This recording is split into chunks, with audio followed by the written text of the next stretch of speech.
Por miedo a engordar, muchas personas renuncian a tomarse un pastel como ese, porque el miedo se convierte en tu mayor enemigo cuando te impide vivir, por miedo a que te pase algo malo, miedo a enfermar, a perder la cabeza, a quedarte solo. ¿Y qué podemos hacer? Pues convertir ese miedo en tu mejor amigo, en tu mayor poder, como dice María Esclapez en su libro, para afrontar todos tus miedos, incluyendo el miedo a enfermar, que vamos a superarlo también con la ayuda de Héctor Castiñeira, al que todos conocéis en redes sociales, ¿verdad?, como enfermera saturada. Hablando del miedo a la vida y del miedo a vivir, María. Pues el miedo es una emoción inherente al ser humano. Todos y todas tenemos miedo y no podemos eliminar el miedo, ¿no? Porque el miedo tiene una utilidad. Pero es verdad que hay otros miedos mucho más inconscientes que están ahí y que son difícilmente reconocibles, como por ejemplo el miedo al rechazo, el miedo al abandono, el miedo a no ser suficiente. Yo, por ejemplo, este miedo lo estoy viviendo muchísimo a día de hoy porque acabo de ser madre y, claro, es una lucha constante, ¿no? Con intentar ser todo el rato buena madre. Tú también tendrás miedo, supongo. Por supuesto. Yo, por ejemplo, tengo miedo a estar a demasiada altura. ¿Y tú, Héctor, por ejemplo? Yo a las ratas. Es una cosa que no puedo controlar, ese miedo a las ratas, a que se cuelen en casa o encontrármelas. En definitiva, María, todos tenemos miedos. El miedo ocurre, es la emoción, ¿no?, que aparece, que sentimos cuando el cerebro procesa una amenaza, ya sea real o imaginaria. Con la amenaza real no solemos tener problemas porque la identificamos muy rápido, ¿no? Por ejemplo, hay un incendio y el cerebro procesa que efectivamente hay una amenaza real, ¿no?, porque nuestra vida está en cuestión y tenemos que huir de ese peligro.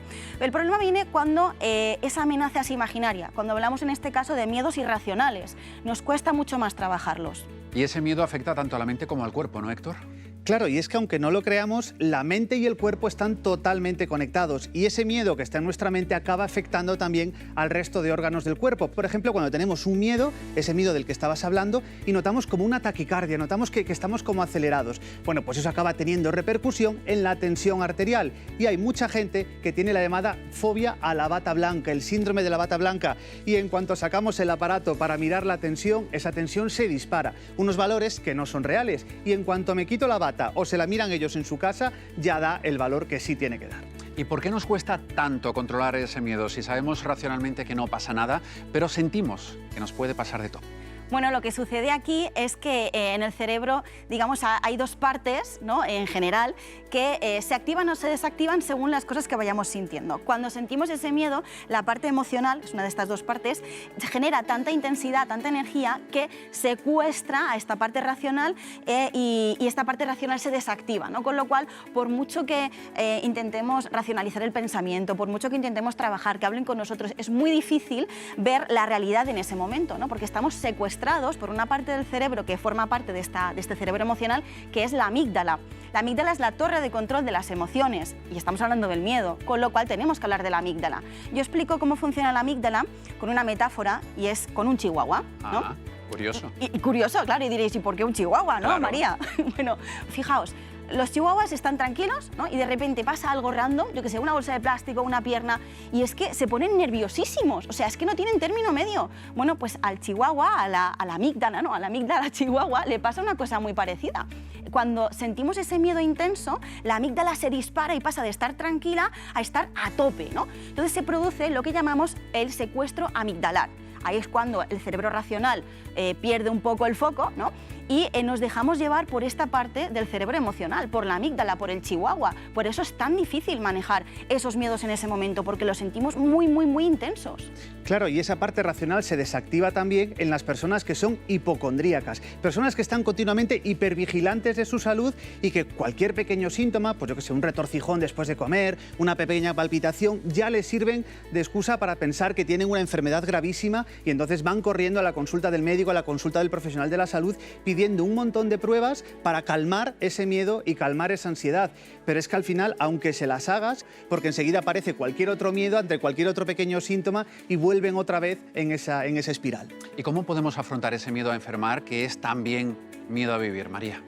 Bueno, es verdad que para cada miedo se utilizan estrategias concretas, ¿no? No todos los miedos se trabajan igual, pero es verdad que hay una herramienta que podemos aplicar en términos generales que además es muy sencilla, porque se llama la técnica del semáforo. Ah, te refieres al semáforo que todos conocemos, el del tráfico con sus 3 luces roja, amarilla y verde, ¿no? Efectivamente, y además es que seguro que así no se nos olvida nunca, porque cada color tiene un significado. ¿Qué significa el rojo? Todos vemos el rojo y ¿qué pensamos? Que hay que parar, ¿no? Claro. Pues en este caso igual. Cuando yo identifico ese miedo e identifico todos estos síntomas que muy bien decía Héctor, por ejemplo, pues esa taquicardia, ¿no? Esa falta de aire, esa sudoración, estoy identificando los síntomas físicos. Ojo, tengo que parar, voy a manejar esto, ¿sí?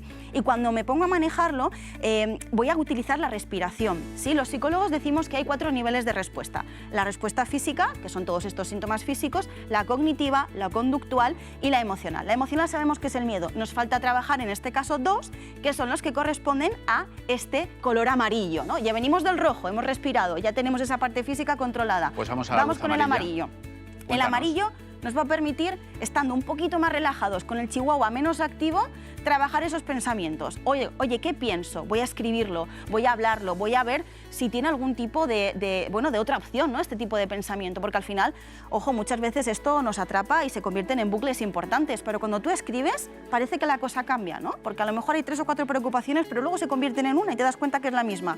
Y cuando tenemos esto controlado, ya pasamos al verde. El semáforo en verde. Y el semáforo en verde es pues un momento en el que tú ya estás mucho más tranquilo y puedes retomar tu vida, pero siendo consciente también de dónde venías. Y ojo, esto no quiere decir que el miedo o la ansiedad, que por cierto son primas hermanas, el miedo y la ansiedad, que desaparezca. Esto quiere decir que tú vuelves a tu vida, pero a veces también te va a quedar un poquito ahí de ese malestar con el que tienes que aprender a convivir, porque gestionar emociones no es hacer muchas cosas con ellas hasta que se nos pasan, también es aprender a aceptarlas. Sin duda, seguro que esto le viene muy bien, Héctor, a todas las personas que tienen miedo, que se obsesionan pues con problemas de salud y recurren pues cada 2 por 3 a Internet.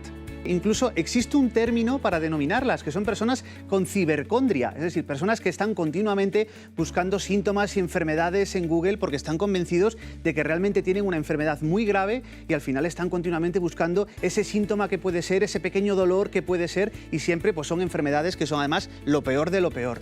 Lo inteligente, además, ahora que tenemos la inteligencia artificial y que también mucha gente recurre a ella en busca de esos diagnósticos o de esas pruebas que necesita, lo inteligente que es acudir a los profesionales de la salud, confiar en ellos, escucharlos y buscar esa información fiable, de calidad, contrastada y rigurosa, como la que damos cada fin de semana aquí en Saber Vivir. Gracias, Héctor y María, por estar con nosotros. Gracias a vosotros. Gracias a ti.